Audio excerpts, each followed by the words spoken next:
It's one of the most fierce rivalries in all of sports, the Pittsburgh Steelers and the Baltimore Ravens. No matter what the records are, you can always expect a physical, knockdown, drag-out game. It's often a season-ending game that decides the AFC North, but this year the situation was much different. Pittsburgh came in at 9-5, still vying for a playoff berth. Baltimore, who lost their starting quarterback Joe Flacco earlier in the season, came in at 4-10, looking to play spoiler. And the big news came before kickoff when Coach Harbaugh announced that Ryan Mallet, who was signed just 12 days earlier, would be his starting quarterback. Many wondered, was Mallet ready? Well, Mallet squashed all those doubts as he was incredibly sharp in the first half, led Baltimore to a 13-3 lead, and then in the second half, despite a Pittsburgh rally, Baltimore held on 20-17. You know, what are we, 5-10 now? But you know, they didn't play like it, and they never alluded to that even in practice. I mean, they've been practicing their butts off, so it's been fun to watch. So I'm just, you know, looking forward to this next coming week and getting another win, hopefully. The character of our guys,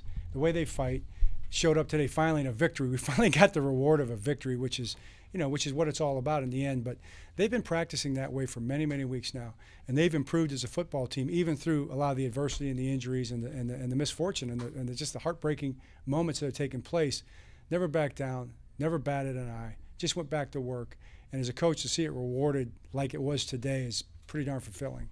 And it gets worse for the Pittsburgh Steelers. Pittsburgh had an opportunity to clinch a playoff spot today. Now with a Jets win over the New England Patriots, Pittsburgh needs to beat Cleveland next week, and they also need a little help from Rex Ryan and the Buffalo Bills as the Jets travel to Ralph Wilson Stadium. As for Baltimore, perhaps Coach Harbaugh has found Joe Flacco's second string heading into next season. From M&T Bank Stadium, Jack Korpela, News 8.